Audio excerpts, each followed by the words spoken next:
What's up, friends? Welcome back to my channel. I hope you all are doing well. I am so excited for today's review. I'm going to be reviewing a bunch of new products that I picked up from Dolce & Gabbana Beauty. I got almost every single product that they have on their site, and let me tell you guys, some of these products are real good. Some of them are just okay, and some of them are awful. So I'm going to be breaking it down for you guys today, letting you know what is worth picking up and what you should be avoiding. So if you want to hang out with me today, have some fun, and get ready with a full face of Dolce & Gabbana Beauty, then keep watching. Let's get this review started. I'm going to kick off this look with none other than the Blueberry Nutritint. This retails for $52 and it comes in 30 shades, which I felt like was pretty good for a skin tint. Comment down below and let me know if you agree. On the Dolce & Gabbana website, this is described as a skin tint designed for 24 hours of hydration and a healthy skin glow with a sheer to buildable coverage and also a blurring effect. It says its fresh formula feels breathable throughout wear and is infused with blueberry from Cilento to enhance the skin's radiance. This is what the packaging looks like. It's a squeezy tube, but I must say they did a good job making a squeezy tube feel a little bit luxe.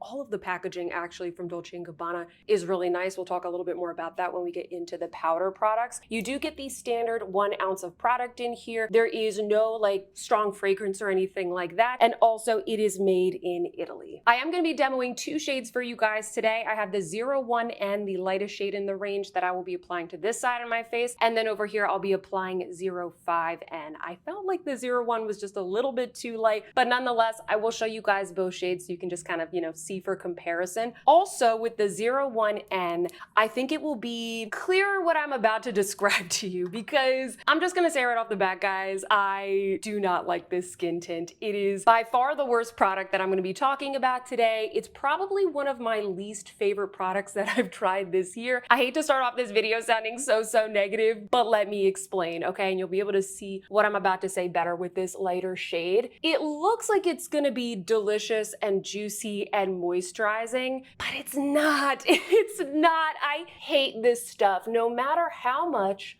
I blend, buff, and build, it is just so streaky. I cannot get it to sit well on my face. It does work better with the other shade, which I'll show you in a second, but I just really don't enjoy the texture and the finish of this. The first 3 ingredients are water, dimethicone, and talc, and that is what this feels like. It has that kind of slightly silicone-y dimethicone type of texture, and then it just kind of looks like they took a bunch of talc and pigments and suspended it in that rather unpleasant texture. That's just my opinion. I haven't watched any other reviews of this product, but I've been testing it out for like about a week now. And hopefully you guys can see that just like no matter how much I rub it in, and I did shake it up, it just does not. It doesn't want to sit on my face well, and I will use a brush as well, and I don't feel like that helps. I don't enjoy this. It kind of gives me the same experience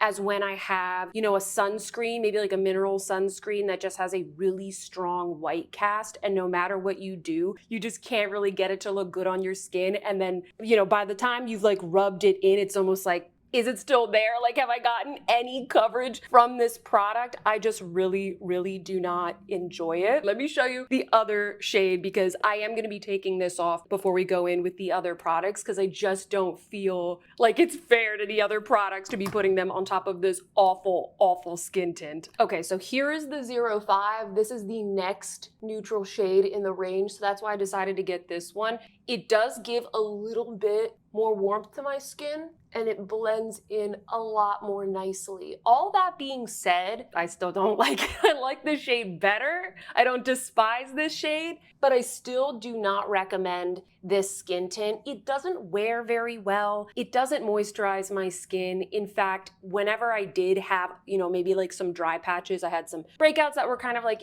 drying out and healing and that kind of stuff. This just, oh gosh, it just clings to every little dry patch on my face. And throughout the day, I just really didn't enjoy how it looked. In addition to that, when I would put the powder products on top, I felt that pretty much every time the base would get sort of wiped away, which is really frustrating because I do have a lot of redness here that I seek to conceal when I go in with these types of products. I don't know, like I would spend so much time trying to get this to look right only to then wipe it away afterwards. So this is a no for me, guys.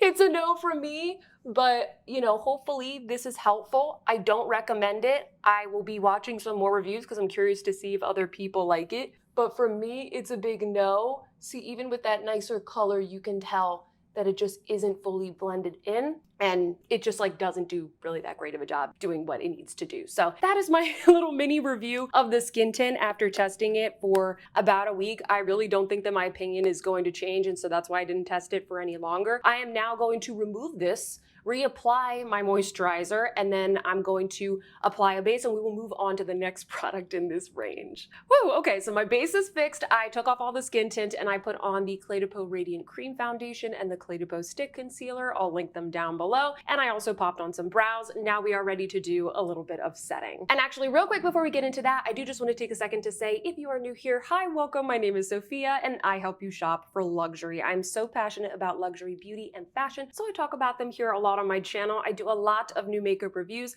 specifically in the luxury category, fun and helpful guides, interesting industry discussions. So if you love luxury, hit that subscribe button to join our fam. We would love to have you. And as a reminder, friends, all these products where you can shop for them, they're all going to be linked down below along with any of the other makeup that is on my face today. Let's get on with the rest of this review. Next up, we have the Fig Skin Perfector. This is also $52, and this is described as a shine control blurring powder. It's supposed to control shine for up to 12 hours while providing a pore minimizing effect. It only comes in one universal shade that is supposed to not leave a white cast on any skin tone. I want to show you guys a close-up of the beautiful packaging. The packaging for all of these products, I think, is really, really nice. I know that it looks a little bit, you know, maybe minimal, but to me, it's very, very sleek and elegant. And most importantly, it feels weighty and substantial in the hand. I really, really like it. It's way better than anything that I've gotten from like Chanel, Dior, Tom Ford. So I really appreciate that. I will also mention, friends,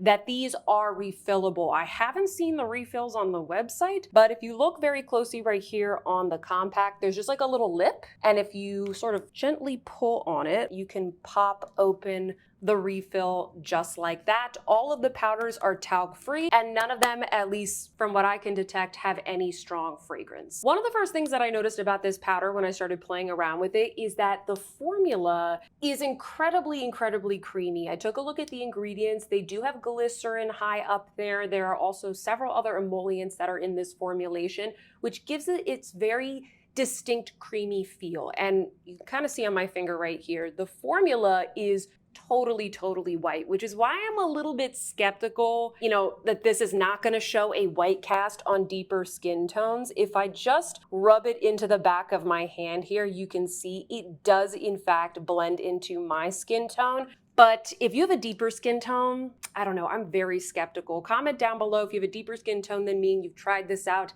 Does it leave a white cast on you? Because I would really like to know that feedback. The reason that I don't like this product, and I'll just tell you right off the bat, I really don't enjoy it, is that because it's so creamy, which you might think, oh, that's so like unique and cool and like moisturizing about it. But because it's so creamy, I have a lot of trouble actually picking this up from the pan. I'm gonna use my little BK Beauty brush here, and I'm gonna use the darker side so you can see. I really have to like dig my brush in here to pick anything up, and I'm not really sure if I'm getting it on my face. Like, it's fine, but it's nothing to write home about, if that makes sense, guys. I don't think that this is a must-have. I think that there's a lot of other powders that are out there. If you just want a slight hint of powder, maybe this is good for you, but I have a really hard time picking it up from the pan and getting it onto my face. I'm curious because they call this a shine control powder, but if I was oily, I don't think that this would be the first powder that I would pick up. I think that maybe this is good if you have drier skin and, like I said, you just want a touch of something. I feel like it does a little bit, but I just have a really hard time getting this onto my face. In fact, you could see right here, I don't know if I would call this hard pan, but you can see that all of the skin tint and other bases that I've tested this with have kind of transferred onto the pan because I'm not getting the powder onto my skin to set my face. I'm basically just putting the brush on my face, picking up the foundation or the skin tint or whatever I was using, and then it's getting back into the pan. So hopefully this sort of demonstrates what I'm talking about. I would say if you're gonna use something like this, I would probably go in with like a jumbo buffer brush, just like this one. This is the BK Beauty 105. And then you can kind of like really go in there and kind of set the face like this. But even then, I feel like I'm not really doing much. I don't know. So for that reason, I don't think this is like the worst thing ever, but I definitely would not recommend it. It's not going to be something that's on like my best of list. And given that it's $52, you know, I just feel like instead you could pick up an Hourglass powder. You could pick up the Chantecaille blurring powder. There's the Givenchy Prism Libre powders that I know you guys like. You could get the Guerlain Meteorites. Like, I have reviews on a lot of these products. I would totally pick those up. This for me is just like, it's kind of a pass. Like, I can't even really demonstrate it much in this video. And yeah, that's all I have to say about that. Oh my gosh, you can see right there, I just started to make that worse. That was like my one little clean spot, and now that has been infiltrated as well. So there you go. I promise, friends, there are good products from this brand, and in fact, the next product I really, really like. This is the Face&Eyes Match. It retails for $54, and this is described as a lasting bronzer powder with a smooth skin mimicking effect that seamlessly blends into the face and eyes. This spectacular formula will keep the skin hydrated from day to night. And just like all of the powders in this range, this is talc-free. It has no strong fragrance. It has a 24-month shelf life, made in Italy. These are also refillable, and there are 5 shades in the range. I felt like the shade range was pretty good. Goes from very light to pretty deep, and I'm going to be demoing for you all the 01 light shade today. Now, similar to the Fake Skin Perfector, this also has a really beautiful, slightly creamy, buttery feel, but unlike the Fake Skin Perfector, it's not so creamy that you can't pick it up with your brush. This is a really, really beautiful formula. Probably one of the best bronzers I've ever tried. So Dolce & Gabbana, you're redeeming yourself after the last couple of products that we've tested. I also really like this shade. I'll do a couple of shade comparisons in just a second. It is really, really nice for fair skin tones. It's buildable, as you can see, blending on my skin like an absolute dream. It is a beautiful, delicious formula. I'm really, really happy with it. Honestly, I wish that they came out with even more shades, because I would totally buy another one that was maybe like a little bit pinker or a little bit cool toned. When I first started using this, I first thought of the Gucci bronzer because it has a similar buttery feel. I took a look at the ingredients, and they actually do have vegetable oil pretty high on the ingredients list. And similarly with the Gucci bronzer, they have shea butter. So maybe that's why they both have a slightly kind of creamy type of look and feel to them. Although I will say, I think this one feels even more, just a little bit more buttery than the Gucci bronzer. The colors are quite different, so I'll show you that comparison in just a second. So I'm really curious to hear if any of you have tried this, because I have really, really been liking this bronzer. This actually might be, I think this is my favorite product from the range. If you're going to spend $54, this would probably be the one to look at. So there you guys go. There's that beautiful glow from the bronzer. I don't think that this would be good as kind of like a bronzer, just because I think it's a little bit warm for that. But as just like a nice, light, natural way to kind of warm up a fair complexion, I think it is absolutely, absolutely stunning. Oh, and I forgot to show you guys this. The packaging for this one, unlike the Fake Skin Perfector, which is gold, this one has the lacquered black top. So classy, right? And remember, this product is called the Face&Eyes Match, so I am going to be applying this to my eyes today as well, just as kind of, you know, a sheer little transition shade. It works beautifully as an eyeshadow. I didn't pick up the eyeshadow palette from Dolce & Gabbana because it was just, I don't know, like a little bit big and bulky for me. But if this is what the formula is like for those eyeshadows, I would definitely consider maybe giving that a try. I think if they came out with eyeshadow quads, that would be so fun. I promise you I'll move on to the next product in just a second, but I do want to do a couple of quick comparisons with the bronzer. So right here we have the Dolce & Gabbana one. It's talc-free and very finely milled, so it doesn't swatch super well, but you can see that's the color right there. Next, I have the Gucci one, which is pretty similar in formula, but it is a lot more pinky and kind of more neutral in tone. So I wouldn't say, you know, don't run out to replace your Gucci bronzer if you're really pleased with this color, but the formula is very similar. Now, one of the bronzers that is similar in color is this new one from YSL. This is the 01 Light Sepia shade. And I feel like these are pretty close. However, I will be honest with you guys, I think I like the Dolce & Gabbana one more. I think the formula, I don't want to say it's better, but I just like that creamier feel. I think if you have oily skin, maybe go for this one because this one is more mattifying. The Charlotte Tilbury bronzer in the lightest shade is also going to be somewhat similar in color, and this also is a little bit more mattifying. Here is the Hermes bronzer in the lightest shade Totori. I recently got this one and I love how natural this one is also. That one actually is a pretty good match. This is also going to be a little bit more of like a drier formula and it's slightly more illuminating. I have Pat McGrath Naked Desire right here. That's another really light one that I have. That's going to be a little bit more neutral. And finally, I have the Chantecaille Real Bronze in the shade Sirena, and this is going to be a lot more blurring, and it also is just like a little bit more neutral. So there you go, guys. I hope that quick little comparison was helpful. So in addition to the Face and Eyes match, we also have the Cheeks and Eyes match. These are the blushes. They retail for $50. They currently come in 6 shades, and these are described as lasting powder blushes designed to create a full monochromatic look. This beautiful powder does not crease in the eyelids and keeps the skin feeling hydrated throughout wear. And the color that I decided to pick up is called 01 Blissful Mauve. I felt like this would be a really beautiful everyday shade, and the formula with these is basically the same as the bronzers. So if you heard me rave about the bronzers just now, you might want to take a look at the blushes. Honestly, I wish that they had more shades of these. They have some really nice like apricots. There's a really nice kind of deeper rosewood shade. And then like I said, right here I have the Blissful Mauve. Absolutely beautiful, such a nice formula. I would definitely say these are giving the Gucci blushes a run for their money because the packaging is so cute. They're a little bit smaller than the bronzers. You can see the difference right there. Obviously, you're not going to use as much, so it's going to take you a while to get through these. But the formula is just so pretty. I'm using a very wispy brush just to very lightly apply, but you can definitely get more pigmentation from these. I'm showing you guys right here with this denser goat hair brush. This is a Refer number 5.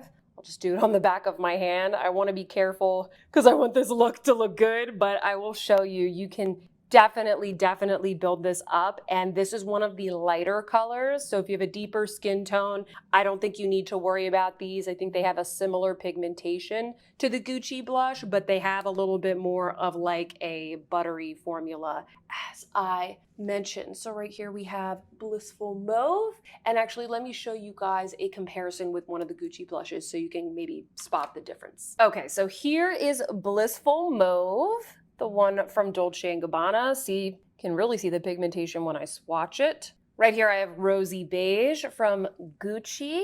Very similar. Wow, Rosy Beige is just a little bit more beige. I don't think at the end of the day the finish is really all that different, but I do think that the formula for the Dolce & Gabbana is just like a little bit more emollient, as I mentioned before. In fact, this formula actually reminds me a lot of the Chanel Le Beige Healthy Glow Winter blushes. You guys know I really like how kind of creamy these feel. So I figured we'd just get, this is Mauve Glacé, and do a quick little comparison with that. So these blushes, the colors are a little bit more vibrant, but I would say the formula is somewhat close to the Dolce & Gabbana. But if you want a shade dupe, probably the Gucci Rosy Beige is like the closest we can get. And just like with the bronzer, I am going to add just a little touch of this color to my eyes. It's a really nice one to just kind of like pop in the crease there. You could do all over the lid, but I'm gonna do it as kind of like a soft, romantic pop of color. I hope that they come out with some more nude shades. Not that the current colors are bad at all. I think they're really beautiful, but I can totally see a lot of you wanting to have maybe something even more subtle, even more nude. The Blissful Mauve, I would say, is probably the most neutral one from the range. Next up, we have the Everlift Luminizer. This retails for $58, and this is described as an oil-infused powder that instantly gives a soft halo radiance effect to the complexion that lasts for up to 16 hours. Just like all the other powders, 24 months shelf life, no strong fragrance, talc-free, made in Italy, refillable, you guys get the deal. Now, before I get into the shade and the formula, I do just want to cover a couple of quick important details about the packaging of this. Now, the size of the compact is the same as the bronzer. However, what you need to know is that you are getting more product with the bronzer. It is 14 grams versus 9 grams. Probably fine, right? Because you're going to use a lot more bronzer on your face compared to highlighter typically when you're doing your makeup. So that didn't really bother me. The other thing, which is pretty noticeable and obvious here, is that the style of this compact is a lot different than the bronzers and the Fig Skin Perfector. This is going to have the beautiful stylized heart that is meant to match the Devotion fragrance from Dolce & Gabbana. But the most important detail that I think you need to know, which is not going to be obvious when you are shopping for these online, friends, is that this packaging feels a lot heavier and more luxe and more substantial than this one. I wouldn't say that this one feels super cheap or it's not luxurious, but I do just want to mention that because I've called out, how nice the packaging is, etc. They both seem to be refillable, but this one just feels, a little bit more plasticky, and they probably just tried to maybe, keep the price down a little bit more because they had to accommodate this here, which just adds extra cost to creating the component. And one of the reasons why I bring up this detail about the packaging is because a lot of my subscribers reached out to me and told me that when they ordered this, unfortunately, it did come broken. This product does have a very high defect rate. It could be because of the packaging, but it's also probably because this powder is very, very soft. As I said in the description, it's described as being oil infused, so it is more prone to breaking. In fact, this actually happened to me. This is the first one that I ordered from the Dolce & Gabbana website, and sadly it came shattered and I was so annoyed, but they did very promptly refund me, so I guess that's good. And pretty much all of you guys told me as well that you either were refunded or you received a replacement. So I do want to mention that. Another detail that I want to share with you in case this is helpful is that when I ordered this product off of the Dolce & Gabbana website, it came in this box. Notice how there's no cushioning or anything. It also came with this cute little dust bag, which I guess is nice. And it also came with the matching brush. However, when I ordered this product from Saks, it came in different packaging. It came in this box, which matches the rest of the collection. This doesn't look the same. They're different boxes. And this one does have a lot more cushioning and kind of a separator. It came with the brush as well, but it didn't come with the dust bag. Personally, I rather get a product without a little dust bag that I don't really need and have it not be shattered. So this is just a long-winded way of me saying, guys, be careful when you order this. If you get a broken one, just report it to customer service so you can get a replacement. And it might be best if you order it not from the Dolce & Gabbana website because it does look like they have not sold through the ones with the old packaging quite yet. But anyway, let's get this product on my face. I will show you once again the swatch of this shade. It is a light champagne with a little bit of a peachy, pinky undertone. Really, really beautiful. And the formula, similar to the other powders, is a little bit creamy, very blendable. It's a very, very nice luminizer. I feel like it packs a punch. It's very similar to another luminizer. I'm going to show you the comparison in just a second, so make sure you keep watching. See, it just melts into the skin so, so beautifully. A lot of you told me that even though it did arrive broken, or maybe you dropped it and broke it yourself, that you still use it and you still really like it. So even though maybe your delivery experience wasn't that great, once you got your replacement, you've really been enjoying this powder. So thank you so much to those of you who sent me your feedback. You can see right there as I build it up, it does pack quite a punch. I would say the only thing that I don't like about this is I don't like the fact that they call this a universal shade. I really hate it when brands do that, just like with the Fig Skin Perfector.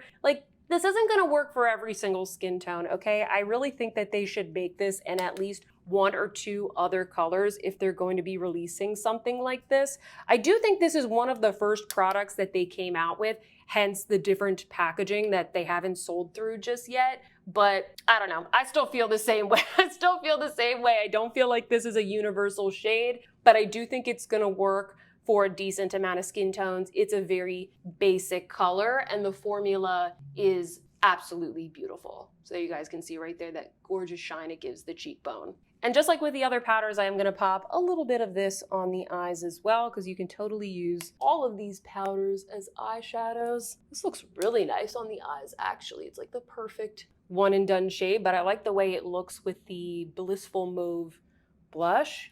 You can use it on the inner corners to brighten up any kind of look. It's a very nice, soft, focused, smooth, buttery, not glittery type of luminizer. And friends, please humor me here with another quick comparison, because this luminizer is very similar to the Chanel Camellia highlighter. If you are not familiar with this product, it was a limited edition, so don't go looking for it online. You might be able to find it like on eBay or Mercari, I will say that. But if you were looking for something that was very, very similar in finish, look no further. I'm going to show you a quick comparison here. Now, it's not exact. I will explain the difference in a second, but it's very, very close. So the Chanel one is just a little bit lighter and just a little bit rosier. And then the one from Dolce & Gabbana is slightly peachier, like slightly more nude. But honestly, guys, when it goes on the cheekbones, they look incredibly similar. Also, I don't know if this is coming across on camera, but the Chanel one has just a little bit more sparkle and glitter. I feel like the Dolce & Gabbana one, both in formula but also in finish, just melts into the cheekbones a little bit better. And I also feel like it's a little bit more buildable. You can see I actually built it up quite a bit here.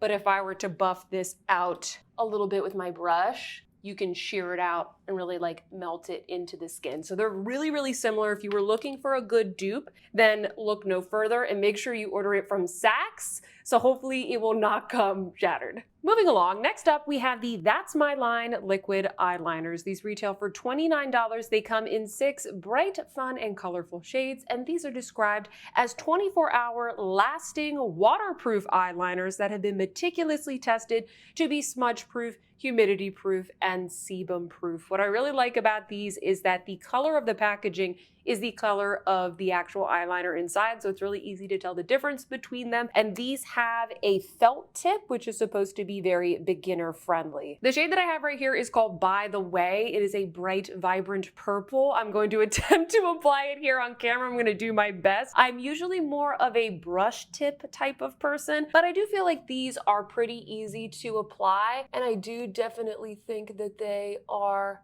long wearing. I think one of the things that usually goes wrong with this type of product from maybe other brands is that it's colorful, but it might not be that pigmented, or sometimes the formula is a little bit like thick and goopy. And I only have one shade from this brand, but I don't get that with these. They're really, really nice. It's very easy to apply, and I think they stand out. Like I don't know. I think that they're nice eyeliners. I don't really have anything bad to say about them other than that personally I prefer a brush tip, if that makes sense. Okay, so I finished up the eyeliner off camera. It was just way too hard to draw that wing right here in front of you, so sorry about that, guys, but this is the shade By the Way. I feel like this is a good option if you want something that is colorful but not too bold. Purple is always really great for that, and it's not super neon. It very much is, I don't know, kind of like a true royal purple. I will say, however, once this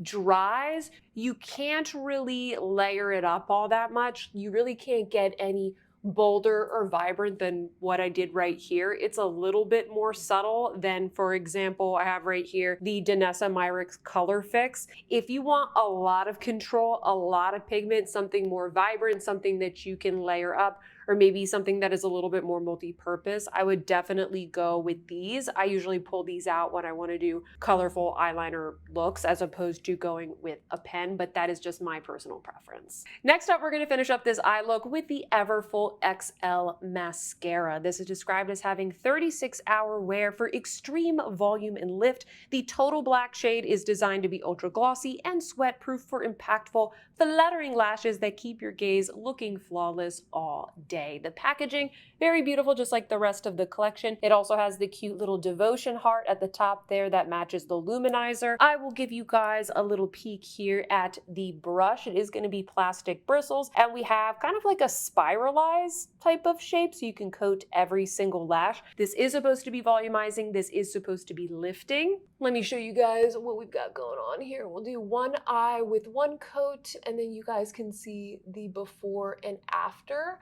The formula of this is really nice and long wearing. I get a lot of volume, I get a lot of length, a little bit of a lift. I wouldn't say this gives like a ton of curl, but it gives a little bit of a lifted effect. I would say the only thing that I don't really like about this mascara is that I actually think that it gives maybe a little bit too much volume right from the start, to the point where I just have to be a little bit more careful because I don't want it to get clumpy.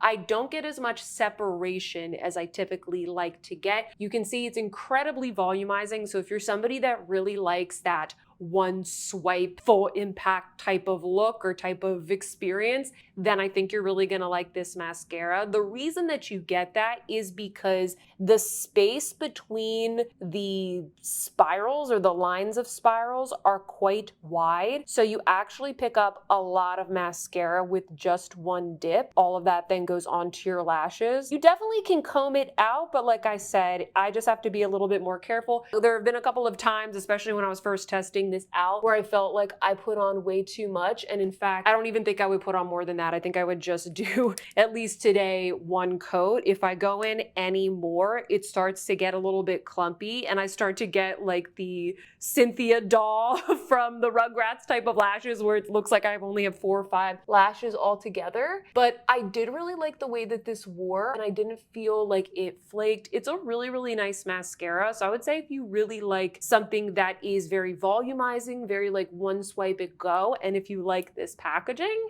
then I do think that it's worth it. And here's what that mascara looks like on both of my eyes, both the top and bottom lashes. I feel like I would have enjoyed a little bit more separation on that eye, but again, maybe if I wasn't applying it on camera, I could have done a bit of a better job. I have a little bit more separation on this side, gives a lot of full impact volume, which is nice. I have 2 more products to review for you today, and they are both lip products. The first one is the Mint Oil Lip Plumper. This retails for $39. This is described as providing 24 hours of lasting hydration. It's supposed to be non-sticky. It also is supposed to have a color reviving, color adapting technology, which we'll talk about in just a second. And it also includes Italian mint extract, known for its plumping sensation and cooling effect. I must say, I'm kind of a sucker for this packaging. It is incredibly aesthetically pleasing. I love the gold with the frosted glass, the blue color. It just looks so fresh and summery. It does make me want to put it on my lips.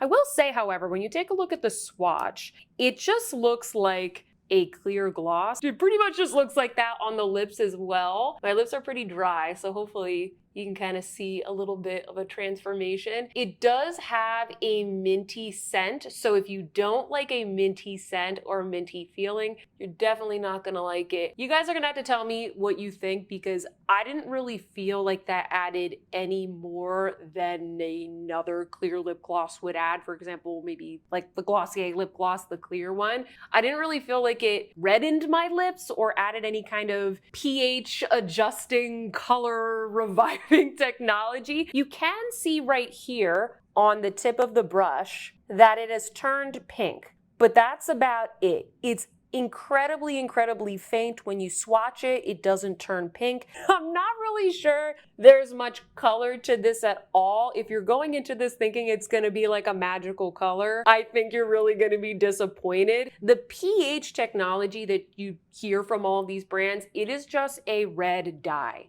That's it. It is a red dye that gives a slight color change when it like hits the skin. It's really nothing groundbreaking. It is just a dye, and my guess is that they added just a little bit of it in here to, you know, give those marketing claims and make it seem like it's something fun and cool. It is a really nice lip oil, I will say. Like, it's not sticky. It feels luxurious on the lips. It doesn't sting. It doesn't have like a burning effect, but it does have that like minty tingling effect. So if you like that feeling that you get when you gargle with a little bit of like mouthwash or something, and if you enjoy that on your lips, if you enjoy that like fresh sensation, then I think you're going to like this. But personally, I just feel like it's a little bit overpriced. I would only get this if you really enjoy the aesthetics and, like I said, that minty sensation. If I were going to buy a lip oil today, I would purchase the ones from Guerlain because I just feel like the texture is more luxurious. I feel like they're a little bit more moisturizing, and I really like the shades. If I'm going to use a lip oil, I usually like to go for something that's just like a little bit more pigmented. But hey, this isn't a bad product. Does it plump my lips? I don't really think so. I don't know. It doesn't really seem to plump my lips up that much. It's not very tingly. It is just a nice lip oil. And so when you're thinking about whether or not you want to pick this up, I would think about it that way. It's just like a nice lip oil in beautiful packaging. That's it. And you know what? That was a great way to prep my lips for the last product that I'll be reviewing today, the Everkiss liquid lipsticks. These retail for $43 and they are described as a no transfer soft matte liquid lipstick. They have a soft matte moussey texture that is no transfer and long lasting for up to 16 hours, immediately releasing intense high coverage color on the lips, giving extreme lip definition thanks to its precise applicator. Now these are going to have similar packaging to the mascara. You can see the color inside. The color that I picked up is the nude. It's 100 Hope. And then the applicator is kind of just like, I don't know, like your average doe foot applicator. It is rather precise, so that helps as well. Now, when I first opened this up, my first thought was, oh no, this is going to be awful and drying because they do have a very strong kind of, you know what I'm talking about, like that alcohol-y liquid lipstick type of scent. It smells very chemically, not the best smelling. That being said, I was pretty surprised by these. I actually quite like them. I'll show you what this shade looks like on me. I really like this nude shade, by the way. Number 100 Hope. They have some other ones that are more vibrant, but this one is kind of the perfect nude for me. If you like a Charlotte Tilbury iconic nude, for example, that's kind of similar to what this is. Now, I don't think that these are exactly as they are described in the product description that I just read. I don't think that these are a one swipe, tons of pigment type of situation. As you can see, I'm applying a thin layer and you can still see the rosiness that is in the natural tone of my lips. That being said, I kind of like how buildable they are. They're very lightweight and they are the type of liquid lipstick that is going to dry down after a minute. So I like to apply one layer. I wait a couple seconds for it to dry. It does have alcohol in the formula, so it is going to dry down, but I wouldn't say that it sucks the life out of your lips. It just provides a bit of like a setting, so that you can layer it up and also so that it will be transfer proof. So then I like to go on top, just add another little layer so that I can get the pigment that I want. So this is what that color looks like after it's dried down on my lips for about a minute or two. I'll do a quick little transfer test here. Yep, nothing has come off. Now, if I were to, really rub it, maybe a little bit would come off, but I think you guys get the picture here. Is this gonna be 16 hours of wear? No, I don't think I have any lipsticks that I even want on my lips for 16 hours, but I feel like they wear really nicely. It's a very sort of lightweight type of formula. It doesn't dry out the lips too much. The one thing though, however, even though I do like this formula, the one thing that I want to call out is that these are $43 and they are pretty much in line with other luxury brands. For example, the Tom Ford ones I want to say are like $49.50, and I think it is the YSL Beauty ones are a couple dollars more as well. However, this formula reminds me a lot of the Lisa Eldridge liquid lipsticks. I really like those, and those are $27. The price is a lot more reasonable. And I would say the Lisa Eldridge ones, they're a little bit more pigmented as well. They're a little bit more,